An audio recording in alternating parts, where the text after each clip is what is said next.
चलिए अब हम विमुद्रीकरण को एक बार स्टडी करते हैं कि ये विमुद्रीकरण क्या है। डीमोनेटाइजेशन आपने सुना होगा, सुना नहीं होगा, एक्सपीरियंस भी किया होगा, और जिसको हम लोग आम भाषा में क्या कहते हैं, नोटबंदी, नोटबंदी कहते हैं।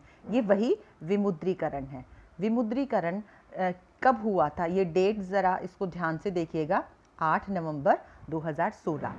क्या किया था सरकार ने उस टाइम पर, 500 और 1000 रुपए के नोट को तत्काल प्रभाव से उन पे रोक लगा दी थी, उनको मतलब विमुद्रित कर दिए थे। और उसमें कुछ ये कहा था, सब हम लोग ये कह रहे थे कि जितने भी पैसे इनको फटाफट फटाफट बैंक में आप जमा कराइए, अभी आगे ये चलेंगे नहीं, प्रचलन में नहीं होंगे। और जितने भी सबके दबे हुए नोट थे वो सब लोगों ने निकाले और बैंक्स में एक्सचेंज कराने चल दिए। अब कहीं तो ऐसी भी खबरें आई थी कि इन नोटों से भरा बैग वहाँ पड़ा मिला, क्योंकि वो काला धन था। उसको अगर वो बैंक में जमा कराते तो सरकार जो है वो क्वेश्चन कर सकती थी, और करती ही, उसी के लिए ये सरकार ने कदम उठाया था। तो यहाँ पर देखिए विमुद्रीकरण के बारे में अब हम लोग एक स्टडी करेंगे। विमुद्रीकरण के बारे में एक बार विस्तार से हम लोग स्टडी करेंगे कि है क्या। अब डिमोनेटाइजेशन भी कहते हैं इसको, और नोटबंदी भी कहते हैं। चलिए आइए देखते हैं ये क्या है। अब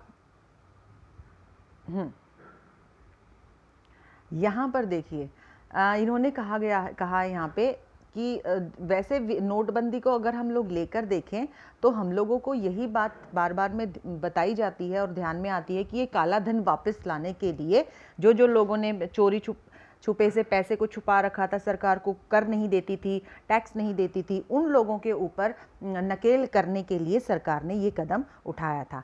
तो इन नोटों की को विधि मान्यता समाप्त कर दी गई, और जिससे कि 86% चलन मुद्रा अवैध हो गई। भारत के लोगों में अवैध मुद्रा बैंकों में जमा करानी पड़ी, और साथ ही नगद निकासी पर प्रतिबंध भी लगाए गए। दूसरे शब्दों में घरेलू मुद्रा तथा बैंक जमाओं की परिवर्तनीयता पर प्रतिबंध लगाए गए। बड़ा ही मुश्किल दौर था वो उस टाइम पर। ये देखिए कौन सी नवंबर की बात है, ये 8 नवंबर की। मुझे याद है शादियों का भी समय था, और किसी को कोई ओकेजन करना था, किसी को कुछ ओकेजन करना था। उस टाइम पे हमें काफ़ी परेशानियों का जो है वो सामना करना पड़ा था। लेकिन कई ऐसे स्टेप होते हैं जो सरकार जनता के हित में ही करती है। हमें उस टाइम के लिए लगता है कि हमारे सरकार ने जो ये कदम उठाया ये ठीक नहीं है, लेकिन बाद में हमें एहसास होता है कि कुछ कदम, कठोर कदम सरकार को उठाने पड़ते हैं। अब देखिए इसका उद्देश्य क्या था। एक तो भ्रष्टाचार को रोकना, आतंकी गतिविधियों हेतु प्रयोग होने वाले उच्च मूल्य वर्ग के नकली नोटों की रोकना, और विशेष रूप से काले धन के संचय को रोकना जो उस आय द्वारा बनाया जाता है, जो कि अधिकारियों के समक्ष घोषित नहीं की गई है। कौन से अधिकारियों के? टैक्स के। ठीक है, तो ये हमारे उद्देश्य थे किसके? विमुद्रीकरण के। आइए इसकी विशेषताओं पे हम एक बार नज़र डालते हैं। ये हमारा लास्ट टॉपिक है, और फिर आप इसके नोट्स जो हैं वो आसानी से बना सकते हैं। हमारा 3rd चैप्टर ख़त्म हो जाएगा। विशेषताएं देखिए, विमुद्रीकरण की विशेषताएं क्या हैं।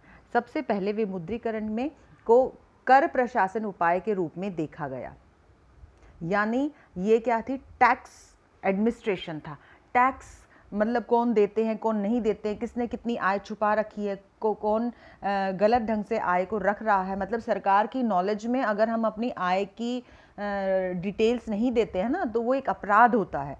तो ये वही विशेषता बताई गई है इसमें कि घोषित आय से उत्पन्न रोकड़ धारिता को नए नोटों के बदले तुरंत बैंकों में जमा करा दिया गया, परंतु काला धन रखने वालों को अपने गैर अभिलेखित संपत्ति की घोषणा करनी पड़ी और जुर्माने की दर का भुगतान करना पड़ा। यहाँ पे क्या विशेषता हुई भाई? जिनकी साफ साफ कमाई थी, जो मध्यम वर्ग के लोग थे, या जिनकी भाई लिमिटेड कमाई है और उनको पता है कि भाई कमाई का साधन क्या है, उसको बैंकों ने तत्काल रूप से बदल दिया। लेकिन जिन लोगों ने अवैध तरीके से अपना पैसा छुपा रखा था सरकार से, उन लोगों को वो पैसा जो है वो किसी भी तरीके से नष्ट भी करना पड़ा, और साथ में ही सरकार को जुर्माना भी देना पड़ा। दूसरी विशेषता हम देखते हैं, विमुद्रीकरण की व्याख्या सरकार द्वारा किए गए उस उपाय के रूप में की जा सकती है जो ये संकेत करता है कि अपवचन का लेते समय तक सहन अथवा स्वीकार नहीं किया जाएगा। ठीक है ना। तो वो कह रहे हैं कि भाई किसी भी तरीके से जो ये टैक्स चोरी है इसको मतलब इस तरीके की गतिविधियों को रोका जाएगा। अब हम लोग थर्ड पॉइंट देखते हैं। थर्ड पॉइंट में विमुद्रीकरण से बचतों को भी औपचारिक वित्तीय तंत्र में दिशा मिली और इसमें जो भी हम लोगों ने सेविंग्स कर रखी थी, जिनकी सही सेविंग्स थी, उनको क्या फ़ायदा हुआ? उनको वित्तीय तंत्र में, वित्तीय तंत्र एक्चुअल में होता क्या है? वित्तीय तंत्र को हम क्या कहेंगे?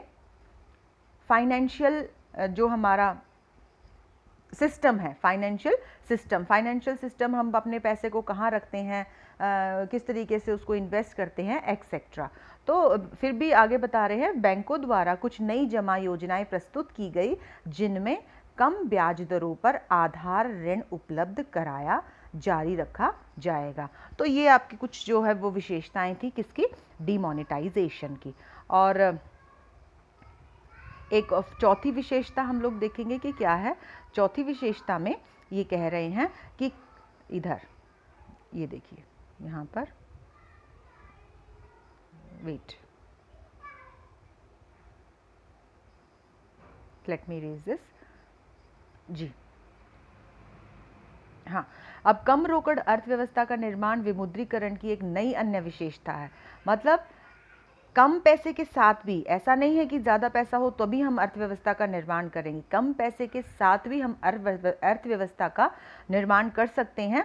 और डीमोनेटाइजेशन की यही है, क्योंकि देखिए जो काला धन था वो तो नष्ट करना पड़ा और उसको फिर भी छुपाए रखना पड़ा, लेकिन जो सफ़ेद पैसा था, मतलब वाइट मनी था, वाइट मनी मतलब जो कि मेहनत की कमाई थी या जो सही दिशा से कमाया गया था, उस पैसे से हमने अर्थव्यवस्था को खड़ी करने का प्रयास किया। ठीक है, तो इसके बारे में यही बात बताई गई है। और डीमोनेटाइजेशन के बाद ही आप ये देखेंगे कि क्या किया गया कि ये डिजिटल पेमेंट लेन देन हेतु ग्राहकों द्वारा सेल फोनों का इस्तेमाल और व्यापारियों द्वारा बिक्री केंद्र मशीनों का इस्तेमाल आवश्यक होता है। इसके लिए इंटरनेट कनेक्टिविटी ज़रूरी होती है। तो जब सरकार ने ये कहा कि भाई आप पैसे ये मत करो, सब कुछ डिजिटल पेमेंट करो, जैसे हम लोग अभी करते भी हैं, हम लोग अब यूज टू हो गए हैं उसको, उस बातों को 4 साल हो गए हैं लगभग। तो उसमें क्या है कि वो जो डिजिटल के पेमेंट के या ऑनलाइन आप पे कर रहे हैं, आप कार्ड के द्वारा पे कर रहे हैं, या फिर आप जो है वो ये यूपीआई है, भीम है, इसके द्वारा पेटीएम, दुनिया भर के आपके आइटम्स हैं जिससे आप जो है वो पे कर सकते हैं। तो ये कह रहे हैं कि ये ग्राहकों द्वारा सेल फोनों का इस्तेमाल, यहाँ पर थे हम लोग, हाँ, जिसके लिए इंटरनेट कनेक्टिविटी ज़रूरी होती है और विरोध स्वरूप ये दोष इस समझ से प्रतिभारित हो जाते हैं कि ये लोगों को क्या हो रहा है, औपचारिक अर्थव्यवस्था में सहायता करते हैं, जिससे वित्तीय बचत बढ़ती है और कर अपबंधन कम होता है। ठीक है ना। कर अपबंधन क्या होता है? कर अपबंधन यानी जो अपबंधन का मतलब है टैक्स चोरी, ठीक है ना, वो कम होता है। तो ये देखो, डिजिटल जो हम पेमेंट करते हैं उसका फ़ायदा क्या है बच्चों? उसका फ़ायदा ये है कि जो भी पैसा एक अकाउंट से दूसरे अकाउंट में ट्रांसफ़र होता है उसमें हमें सरकार की नज़र रहती है, सरकार को पता चल जाता है। ठीक है ना। तो उसमें क्या है, जैसे अगर आपने 1 लाख रुपए जो है वो एक अकाउंट से बी के अकाउंट में ट्रांसफ़र किए, चाहे वो खरीद फरोख्त के लिए कुछ भी किया हो, तो उसमें सरकार की नज़र बनी रहती है और सरकार को पता चलता है कि कब कहाँ किसके पास कितना पैसा है। तो इससे अर्थव्यवस्था को मजबूत बनाने में और सरकार को टैक्स रिकवर करने में काफ़ी हद तक मदद मिलती है। ठीक है। और अब हम लोग देखेंगे, लेट मी रीड दिस, व्यवसाय एवं उद्योग पर सरकारी नीतियों में परिवर्तन का प्रभाव। अब जो ये एक विमुद्रीकरण था, डीमोनेटाइजेशन था, वो एक सरकार की नीति थी और इस तरीके की सरकार की नीतियों का व्यवसाय और उद्योगों पर क्या प्रभाव पड़ा, इन सरकारी नीतियों का इन पर क्या प्रभाव पड़ा। ठीक है। समूह, अब ये कह रहे हैं पूरा प्रभाव तो पड़ा ही, ठीक है। तो जो लोग अपने जो काला धन था या पैसे छुपाया हुआ था सरकार से, किसी भी तरीके से पैसा छुपाया हुआ था, उसको बिजनेस में लगा देते थे, कहीं प्रॉपर्टी खरीद लेते, कहीं कुछ, मतलब इतना कुछ हो रहा था कि हमें पता भी नहीं चलता था। यहाँ पे क्या हुआ, सरकार की नीतियों में परिवर्तन के कारण भारतीय निगमन क्षेत्र के सामने अनेक चुनौतियां आ गई हैं। इन चुनौतियों का वर्णन नीचे दिया गया है। चलिए हम देखते हैं कौन कौन सी चुनौती हैं। ये आप लोग जो हैं, इसका एक विमुद्रीकरण के प्रभाव, ये विमुद्रीकरण के प्रभाव को आप अपनी नोटबुक्स में लिख लेंगे। यहाँ पर ये जो दिया हुआ है ये वाला, ठीक है।